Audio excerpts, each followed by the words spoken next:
Good morning, grade 9. So, ito na yung ating last topic for Araling Panlipunan 9, yung mga estruktura ng pamilihan kung saan kasali ito sa inyong second quarter examination or sa inyong QE for second quarter.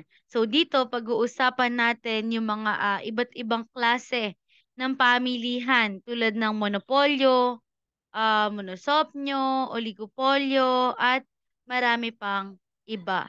So, dahil nga may mga estruktura ng pamilihan ng ating pag-uusapan, atin munang alamin kung ano ba ang ibig sabihin ng pamilihan. So, pag sinabi nating pamilihan, ito ay isang lugar na nagpapakita ng organisadong transaksyon sa pagitan ng mamimili at nagbibili or between the consumer and the producer. So, ito yung isang kaayusan kung saan may interaksyon ang mga consumer at nagtitinda upang magpalitan sila ng iba't ibang bagay. Kaya ito ay mahalagang bahagi ng buhay ng producer at consumer. Ito yung nagsisilbing lugar kung saan nakakamit ng isang consumer ang sagot sa marami niyang pangangailangan at kagustuhan sa pamamagitan ng mga produkto at serbisyo na handa at kaya niyang ikonsumo.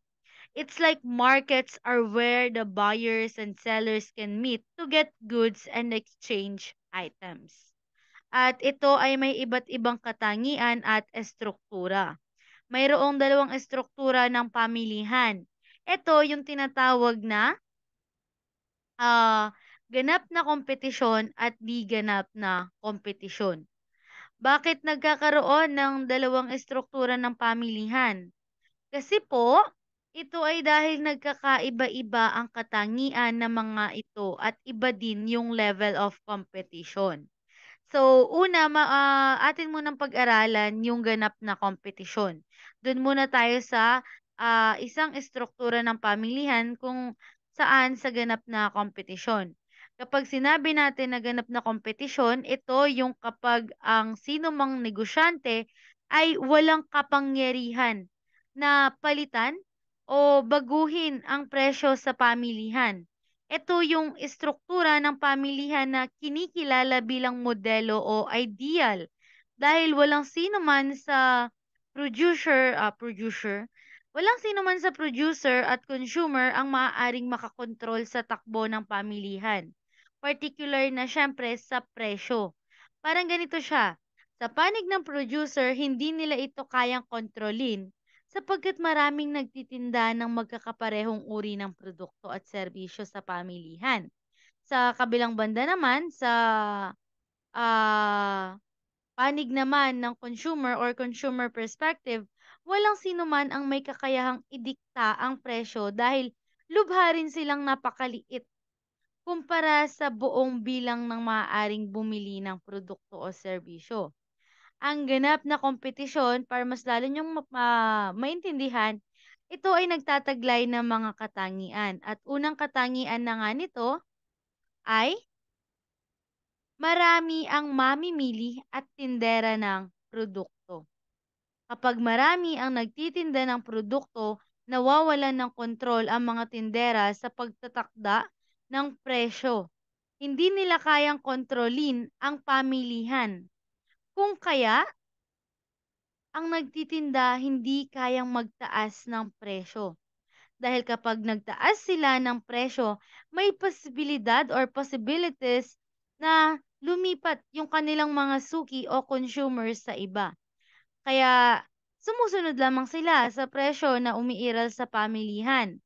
Kaya ang mga negosyante dito ay tinatawag na price taker. Sila yung nagsisilbing price taker dahil tinatanggap lang nila yung presyo na umiiral sa pamilihan at wala silang impluensya sa presyo. So dito yung pagkakaroon ng napakaraming mamimili at nagtitinda ng produkto ang isang dahilan ng kawalan ng puwersa o kapangyarihan na magtakda ng presyo. Kasi halimbawa kung si Mang Jose ay nagtitinda ng apple sa halagang ₱10, At si Mang Juan naman ay nagtitinda rin ng apple sa halagang 10 pesos din. Doon maaari pa silang makabenta.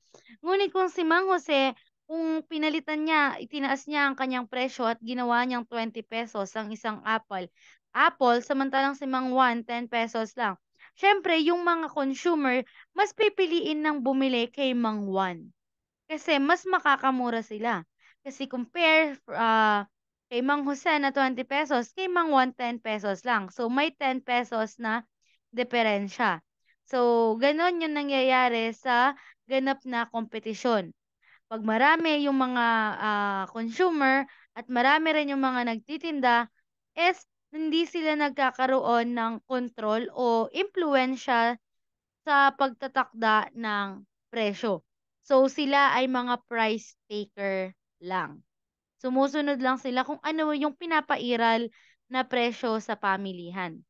Pangalawang ikakatangian ng ganap na kompetisyon ay magkakatulad ang mga produkto. Okay? So, dito, ang mga produkto sa loob ng pamilihan na may ganap na kompetisyon ay magkakatulad or in English, homogeneous. Gaya ng mga produkto na madalas na nakikita sa palengke. Ito yung isang katangian ng ganap na kompetisyon na kung saan yung mga nagtitinda ay pare-pareho ng produkto na itinitinda at walang pagkakakilanlan. Kung sino ang nag-produce ng isang produktong agricultural, gaya ng bigas, ng mais, ng gulay, ng isda, ng itlog, ng asin at marami pang iba. Kaya dito hindi na nila kailangan yung pag-anunsyo or yung tinatawag na advertisement. Dahil yung katangian or benefit na magbibigay ng mga product na binibenta nila ay pare-pareho lang. So yung mga consumer mostly hindi naman tumitingin sa brand. Halimbawa, ang lettuce or carrot na tinda or ginagamit sa pangsalad or pang-samji, alam ng mamimili ang pakinabang nito at kilala ito kahit hindi na i-advertise. So, binibili ito ng mga consumer kahit sino pa yung nagtanim at umani nito. So, more probably ito yung mga produkto na nakikita sa market, especially sa mga palengke like yung mga karne, yung mga isda, yung mga bigas, at yung mga prutas. So, more likely, yung mga tao dito, hindi nila tinitignan kung ano bang brand. Tignan mo, ano bang brand ng bigas? Ano bang brand ng prutas? Di ba hindi naman laging ganon? So, dito, isang katangian is magkakatulad yung mga produkto. At ang ikatlo naman ay kailangan daw may sapat na kaalaman at impormasyon. Ang bawat negosyante at mamimili ay dapat na may ganap na kaalaman sa nangyayari sa pamilihan. Kapag consumer ka or tindera ka or nagtitinda ka, dapat alam mo yung presyo na umiiral sa pamilihan. Dapat updated ka sa mga price para alam mo paano mo i-budget yung kita mo or yung allowance mo. Mabibili mo yung pinakamainam na produkto mula sa pinakamurang tindahan. And in that way, makakapag-save ka pa. And on producer perspective naman, yung ganitong katangian na may sapat silang kaalaman at impormasyon, nakakatulong ito para makagawa sila ng desisyon kung ano ang produkto na gagawin at pagbibili kapag maalam sila sa lalo na dun sa expenses sa paggawa ng mga produkto or production cost. In this way, alam nila kung ano yung product na ibebenta nila. Pipiliin na nila yung mababa, yung production cost. But still, magkakaroon sila ng malaking tubo or profit dito. So, isa yan sa katangian ng ganap na kompetisyon. Ang mga tindero at consumer ay may sapat na kaalaman at impormasyon. Ikaapat, ang ikaapat na katangian ay may kalayaan sa paglabas at pagpasok sa negosyo. So, teacher, what does it mean po? Ang sinumang negosyante ay may kalayaang makapamili ng mga produkto na nais niyang ibenta. So, dito sa ganap na kompetisyon, yung mga negosyante, they have freedom to choose whatever products they want to sell sa market. Dito usually sila yung mga small business owners. Sila yung maliliit na negosyante lamang. Kaya madali lang sa kanila na lumabas sa industry or mag-close permanently dun sa mga products na hindi naman nila natitinda or hindi sila nagkakaroon ng profit. Kaya for example, si Aling Viel, nagtitinda siya ng isda, ngunit hindi mabenta ang isda. So, pwede niyang palitan ng kanyang mga produkto na tinitinda na manok or baboy dahil yun yung mabili sa merkado. So, dito, hindi pahirapan kung aalis ka man dun sa negosyo or magpapalit ka man ng produkto. So, hindi mahirap. So, meron kang kalayaan na mamili, lumabas o pumasok sa pagninegosyo. So, isa yon sa katangian ng ganap na kompetisyon. At ang ikahuli naman ay ang malaya yung paggalaw ng mga salik ng produksyon. Alam nyo ba kung ano ang salik ng produksyon? Dapat alam nyo na yung mga ito. So, yung salik ng produksyon, ito yung lupa, paggawa, kapital, at entrepreneurship. At sa ganap na kompetisyon, malaya yung paggalaw ng mga ito. Walang sino mang negosyante ang nakakakontrol sa paggalaw dito. Lahat ng consumer at producer, seller, malalaya sila kung ano ba ang kanyang bibilhin o ipagbibili, ano ba ang kanyang ititinda. It's like consumer, seller, producer have a freedom to choose what to buy, what to consume, and what to sell. Kung saan nila matatamo yung kanilang kasiyahan at tutugon sa kanilang pangangailangan. So, nasa isang individual or nasa isang tindera or negosyante yung ganong pagdedesisyon. So, yon yung mga katangian ng ganap na kompetisyon. Ngayon, dumako naman tayo sa di ganap na kompetisyon. So, itong sumunod na to, isa rin itong estruktura ng pamilihan. So, dito naman may kumukontrol na sa presyo. Kung nakinig kayo kanina yung sa ganap na kompetisyon, price taker sila, tumatanggap lang sila ng tumatanggap dun sa presyo na pinapairal ng pamilihan. So, wala silang influence or control pagdating sa presyo. Pero unlike dito sa di ganap na kompetisyon, may kumukontrol na sa presyo. Kaya may hadlang sa pagpasok ng negosyante at tindera sa industriya. So dito nabibilang ang dami ng mamimili at negosyante at limited na yung mga pagpipiliang products. So dito ang lahat ng producer na bumubuo sa estruktura ng pamilihan na ito ay may kapangyarihan na maimpluwensyahan ang presyo sa pamilihan. At sa di ganap na kompetisyon, may tinatawag tayo na monopoly or in Tagalog, monopolyo. Ito ay estruktura ng pamilihan na iisa ang nagbebenta ng produkto. Ibig sabihin nito ay may isang producer ang kumukontrol ng malaking porsyento ng supply ng produkto sa pamilihan. Ito yung uri ng pamilihan kung saan iisa lamang yung producer na gumagawa ng produkto at nagbibigay serbisyo. Kung kaya wala siyang pamalit o alternative dahil dito may kakayahan siya na impluwensyahan ang pagtatakda ng presyo sa pamilihan. So ang monopoly ay may malaking pagkakaiba sa ganap na kompetisyon. Una, sa dami ng producer. Pangalawa, sa uri ng produkto at pangatlo sa pagtatakda ng presyo at produkto. So dito sa di ganap na kompetisyon, iisa lang ang producer. At ang iisa lang. At ang iisa lang na producer na to tinatawag siyang monopolista. So sa monopolyo again, iisa lang ang producer unlike sa ganap na kompetisyon na madami. Kaya dito ang tawag sa producer ay monopolista. Siya lang yung producer sa pamilihan. Makapangyarihan sila or powerful ang mga producer na ito kasi po wala silang kakompetensya sa produkto o serbisyo na kanilang binibenta sa mga consumer. So dito nakokontrol nila yung presyo at yung dami ng produkto sa pamilihan. So nagagawa niyang itakda yung presyo ng produkto base dun sa kanyang pagnanais at kung saan siya magkakamit ng malaking tubo. Kaya ang mga producer sa monopolyo ay tinatawag na mga price maker because they have the power to control the price of the products. So, Yan. So halimbawa, para mas lalong maintindihan, ano ba yung halimbawa ng isang monopolista? So halimbawa si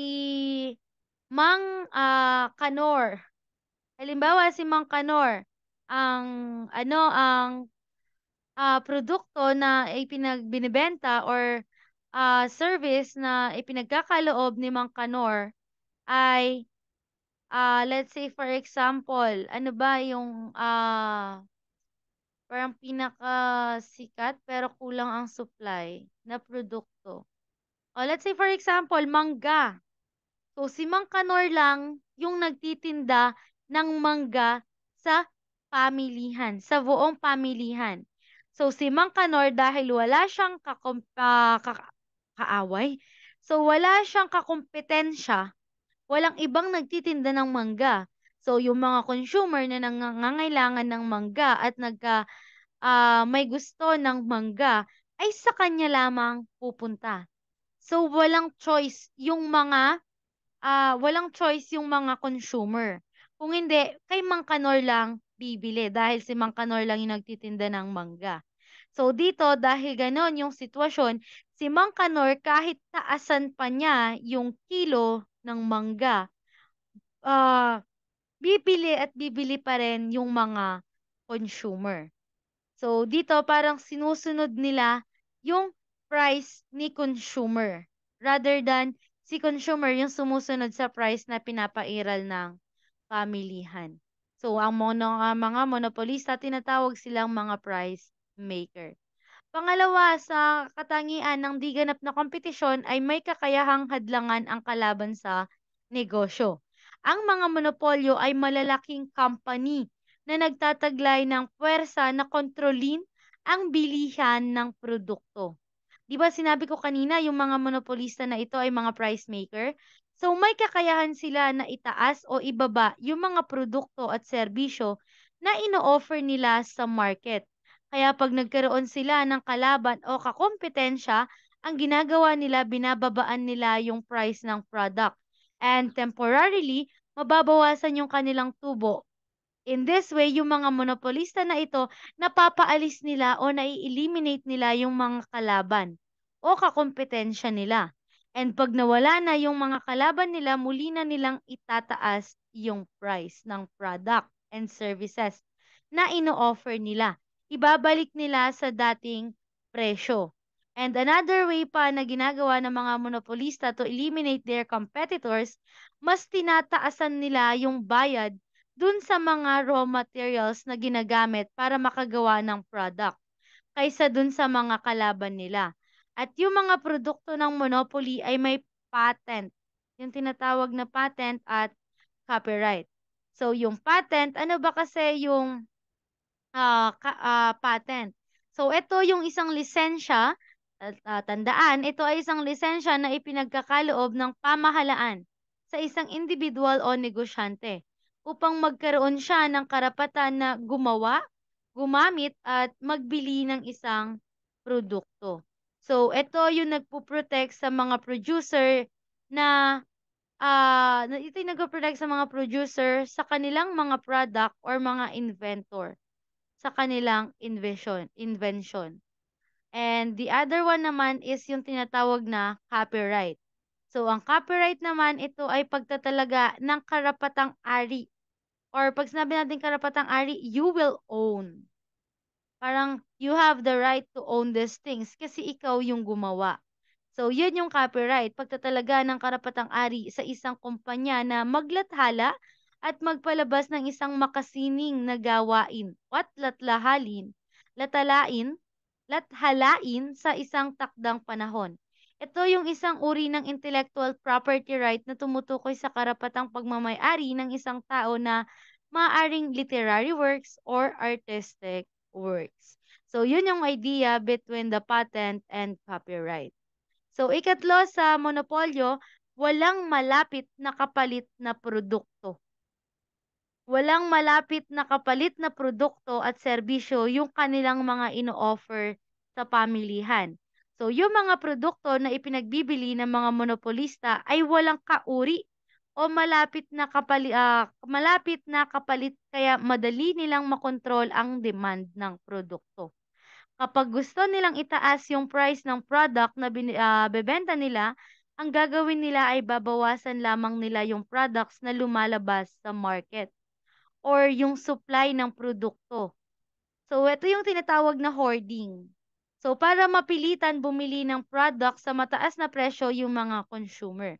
Usually, sa mga products and services na binebenta ng monopolyo, ay kailangan-kailangan at halos walang tuwirang pamalit or alternative. Kaya they have the power, kayang-kaya nilang i-control yung price at dami ng supply sa market ayon sa kanilang pagnanais. At dito, sa isa pang istruktura ng pamilihan, yung tinatawag namang monosopnyo. So, ang monosopnyo, ito ay isang istruktura ng pamilihan na kabaligtaran ng monopolyo. So, kung kanina iisa lang yung producer, dito naman iisa lang yung consumer. Mayroon lamang iisang mamimili ng produkto. At sa gitnang uri ng pamilihan, mayroon lamang iisang consumer. Ngunit maraming ah, producer ng produkto at serbisyo. Halimbawa, ang pamahalaan ang nag-iisang bumibili at nagbabayad sa serbisyo ng mga sundalo or military. Kaya makikita natin ang kapangyarihan ng mamimili na pababain ang itinakdang presyo ng produkto at serbisyo na nais niyang bilhin. Kaya dito may power ang consumer na mamili kung kung anong product yung kanilang bibilhin. So, another struktura ng pamahalaan pa rin ay ang oligopolyo. So, dumako tayo sa oligopolyo. Ito naman yung estruktura ng pamilihan na kakaunti ang producer. Halos magkakapareho ang produkto at serbisyo na ipinagbibili. Ang mga ito ay nakikilala sa kanilang brand name. At ang ilan sa mga uri ng produkto sa estrukturang ito ay gasoline, kotse, ilaw, bakal, appliances at iba pa. So, ah, importante ng pag-aanunsyo or advertisement dito sa part na to upang makilala yung mga produkto nila. Ilan sa mga aspekto na magpapaliwanag sa pagkilos ng mga oligopolista ay ang pagsasagawa ng collusion. Ano ba ang collusion? So, ito yung pagsasabwata ng mga kumpanya upang matamo ang kapakinabangan. Alright, going back. So, dito sa oligopolyo, kailangan talaga nila ng pag-aanunsyo at advertisement para makilala yung kanilang product. So, dito may nagsasagawa yung mga oligopolista dito ng collusion. So, teacher, ano ba ang collusion? So, ang collusion, ito ay ang pagsasabwatan ng mga kumpanya upang matamo ang kapakinabangan sa negosyo.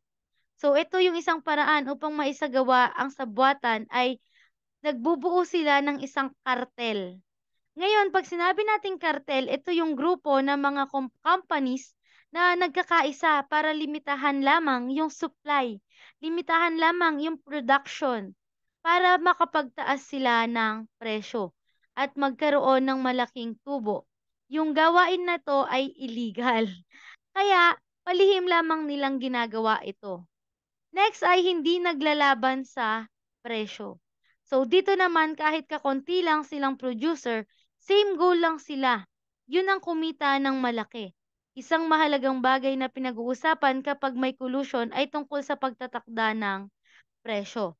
Ngunit kahit may kasunduan sila sa pagtatakda ng presyo, syempre may competition pa rin naman na nagaganap. So in terms dun sa pag-aanunsyo or advertisement na ginagawa nila to attract consumer. And last ay ang magkakatulad na reaction. Paano yon? Dito yung pagkilos ng isang oligopolista ay naaayon sa kung ano yung napagkasunduan ng ibang oligopolista para sa kanilang benefit. Kaya nakadepende sa desisyon ng isang company na mag-produce ng dami ng produkto at kung ano ang presyo nito. Ilan sa mga oligopolista ay ang Toyota, Nissan at Mitsubishi. So, dumako tayo sa monopolistikong kompetisyon. Class, I hope you understand kung ano yung pagkakaiba ng pamilihan na umiiral sa ganap na kompetisyon at di ganap na kompetisyon. Ang mga katangian or yung mga katangian ng dalawang ito ay umiiral sa estruktura ng pamilihan na kilala sa tinatawag na monopolistikong competition. Meaning, same product yung binibenta ng mga tindera, pero yung mga sangkap o ingredients, design, at kung sino ang nag-produce magkakaiba. One example dito ay yung mga sabon na sikat sa market, lalo na sa Shopee, TikTok, and Lazada, sa mga online market or online platform. So ngayon, same soap but different ingredients. So yung mga CEO sa company na ito ay mga tinatawag na monopolista dahil may control sila sa pagtatakda ng presyo sa kanilang produkto. Batay dun sa nagastos nila sa produksyon, ang mga ito para magkaroon sila ng maraming benta. Knowing na marami silang kapareho ng product, ay gumagamit sila ng mga promotional gimmick. Like for example, yung monthly sale, yung 11/11, oh, magto 12/12 na yan. Payday sale, ano pa ba? 10% off. Buy one, take one. Iba't ibang pag-aanunsyo yung ginagawa nila. Yung iba naman nire-review ng mga sikat na influencer or yung pinag-aralan natin na testimonial kung saan yung isang sikat na celebrity or influencer ay magbibigay ng review sa product na ito. So kahit na mataas, for example, yung price nila, kahit may kaparehong product, maaring sa kanila bumili yung consumer dahil dun sa nag-testimony about this product. Dun sa mga benefits na nagbibigay ng product na ito, yung mga consumer wala sa kanila yung price. Kahit mahal, bibilhin nila. Kaya napaka-importante ng role ng pag-aanunsyo sa monopolistikong kompetisyon. Dahil nakikilala yung mga product na ito sa pamamagitan ng brand name, ng bandwagon at testimonial. So dahil sa pag-aanunsyo na ginagamit ng iba't iba, ang tinatangkilik ito ng consumer. So isa na nga dyan yung kaya mo, kaya ko soap. Kaya ko, kaya mo soap. At yung very sikat na sabon ni Rosmar na Kagayako. At yung bagong labas naman na Power Soap. So kung mapapansin nyo, halos magkakatulad lamang po sila. Pero yung iba't ibang produkto na yan ay halos may same ingredients or sinasabi ng mga CEO ng mga sabon na to na magkakaiba ang kanilang ingredients. So in terms of ingredients naman kasi nagiging transparent sila. So anong ginagawa ng mga brand na to para mas lalong tangkilikin ito ng mga consumer? So most likely ang ginagawa is online selling. 'Di ba na meron na tayong Shopee Live, Shopee, Lazada, TikTok Shop. So, yung mga yan. So, ginagamit nila yung mga platform na yon to endorse and attract more customers. So, yan yung monopolistikong competition. So, next we have the price control. So, etong price control, mamaya natin ito i-discuss sa live discussion. Kaya advance reading na and I hope nag-take note po kayo dun sa ating diniscuss. Nag-take note or nag-highlight sa inyong mga book. So, that's it for today. Grade 9 later on, magpa-price control tayo. So, goodbye grade 9. Have a nice day ahead.